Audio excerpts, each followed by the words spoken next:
Yo, what is up, everybody? I hope you all are having an awesome and wonderful day. My name is Jerome, and welcome to the channel. First and foremost, like always, if you enjoy the content, make sure to like and subscribe. Got with that out of the way, we're gonna jump right into it. I went to a case tournament, and I decided to play none other than Adventure Sprite. Um, Pretty much, I didn't get top 8.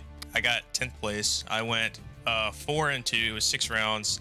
My 2 losses, I knew I was going to lose to one of these decks, like hands down. I even said it at the very beginning. I was like, if I match this deck, I'm going to probably lose.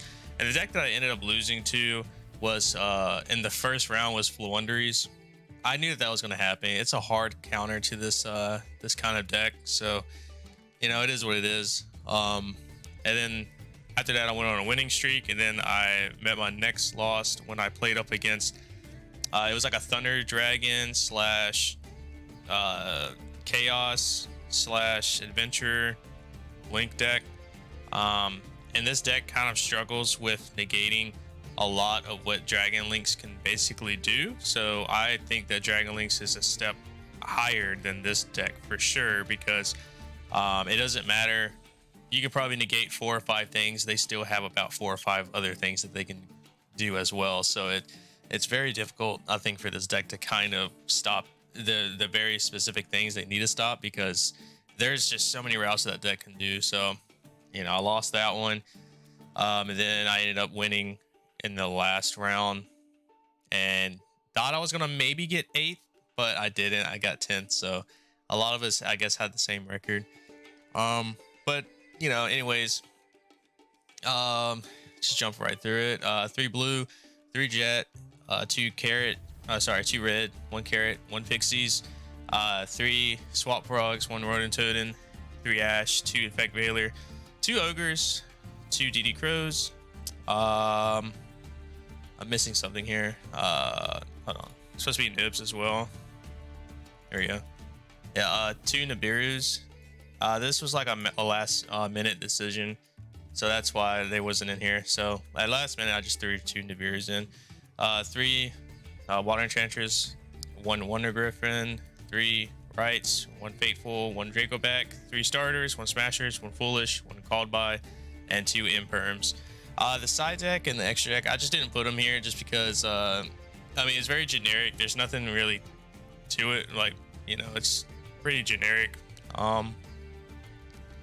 Yeah, like a side deck I think was like almost the same as before. Nothing really changed, and the extra deck is the same as everyone else's extra deck for this deck. I mean, there's no hit like spice or anything like that. There's nothing really you can do in extra deck with this deck. I think there's only 2 routes that you can basically go, and that's down the Toad route or down the Zeus route. So you don't really have that much options. You can do like the link summonings with the IP and stuff to go into the access, or I don't know how to say his name, but it's like the Mech Knight guy. And you can also go into Underworld Goddess and stuff like that, which is pretty cool. But at the same time, it's like, you got to commit way too much for that. And then you can also do, if you had a tuner like the Deep Sea Divas, you can go down the route of the Desert Locust and the Omega, which is pretty cool. But again, you have to commit so much to that combo to happen. So one simple hand trap can just ruin all that. And then it's just like, what do you do at that point, in the last video, I've been getting a lot. Well, not in the last video, in the one before that, when I called this deck overhyped, I've been getting some people actually agree with me, and some people kind of think I was wrong completely about it, and I can tell that they're upset about like my opinion on the deck. I guess maybe it's the way I said it, and that's probably what made them upset. I don't know, but anyways, I said that this deck is basically, it's overhyped and it's not as good as what people thought it was going to be. And it's in my opinion, I said it was a tier 1.5. I still believe that this deck is not a tier 1 deck. I think it's a tier 1.5, and the reason is because it sits in that same category as almost the same category as Sky Strikers, where Sky Strikers was a tier 2 to some people. Some people thought it was a tier 1, but the majority said it was like a tier 1.5. It's because you needed a good pilot for the deck. And I think this deck has the same issue. Like, I think you need a good pilot for the deck, and on top of that, you just have to get extremely lucky with your opening hand, and you have to get extremely lucky with the dice roll to see if you go first. Because if you go second, you struggle a lot with trying to break their board because you only have one way of doing it, which was Zeus. So that's why a lot of people like me went into the adventure route, because the adventurer can also break the board itself. Some people are doing the illegal knight because it also helps break people's boards, rather than committing just to the Zeus package, because that could fail like really easily compared to doing the adventurer. Because now if you do the adventurer, that could fail, and then you can go into the Zeus play, which can work. Which just because of me going into the adventurer build, I didn't have to make Zeus, I don't think, at all this entire time. Whereas when I didn't play adventure, I had to make Zeus just about every single game. So it sucks to say that this deck by itself, like sprites by themselves, is terrible. Like, I don't like, I just, they need other engines to make them good. You know, them by themselves, they're not that good, because for one, yeah, they can negate a spell or a monster effect. Yeah, they have cards that boost up their attack, but at the, you know, you have to commit so much to that, and it can easily be broken by just simple cards like a Dark Ruler, even the new card, the Ultimate Slayer, you know, Lava Golem and stuff, like little, you know, like very simple things like that could just completely kill this entire deck. And you know, and all those cards I mentioned are at full power. You know, they're at 3 copies, so the chance of someone opening up at least one of that is pretty high.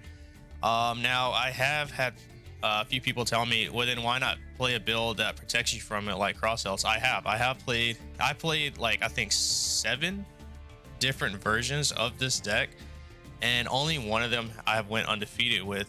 And I turned around and I used that same version again, and I didn't go undefeated with it. I went X and 1 at a winner box, because again, I lost to a Dragon Link deck because I can't stop but so much. You know, this deck can only stop with so much from happening. So yeah, like, I don't, again, like, I just don't see this deck being like a tier 1.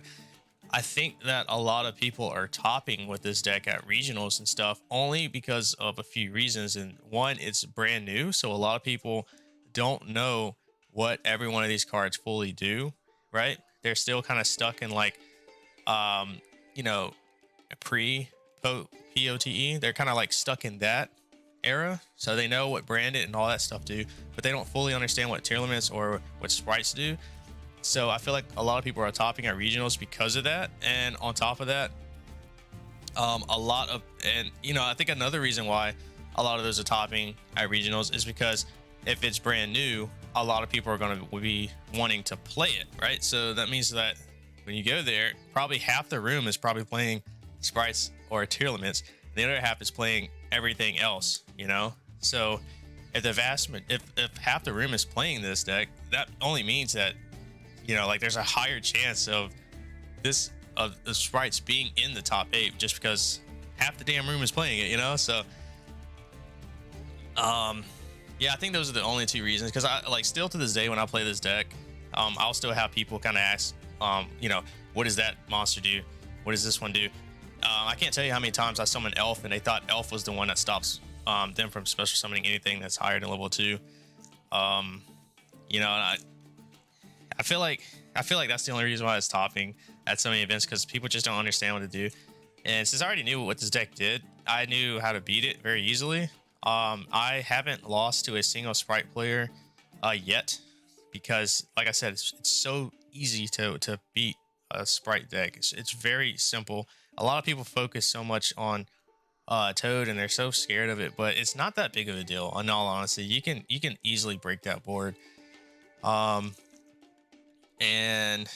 I honestly think tier limits is more scary, because them milling and them hitting like all these things and them comboing so much and then setting up a huge board, and then even if you Dark Ruler, they can somehow set up the whole board all over again right after being Dark Rulered, which happened to me once. I Dark Rulered, he set up the whole entire board again, but luckily I had another Dark Ruler in my hand, so I just Dark Rulered again.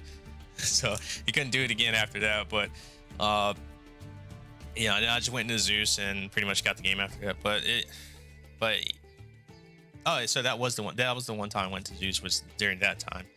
Then I never did it again throughout the entire tournament. But yeah, I just don't really see this deck being all big and bad like a lot of people think it is. Like even the people at the Winning case that I was talking to, they all agreed that this deck is probably like not high tier. It's like tier, like right underneath tier 1. Like a lot of people agreed with me.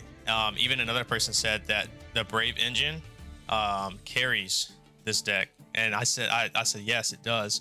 It 100% carries this deck. Without it, it wouldn't. In this build specifically, without it, it wouldn't be doing nothing. You know. Yeah, like I don't know. So I pretty much ran it just to give it like a little testing ground before going to regionals. But I don't think I feel comfortable enough for this deck to actually win at regionals. So I might play another deck that I've been working on.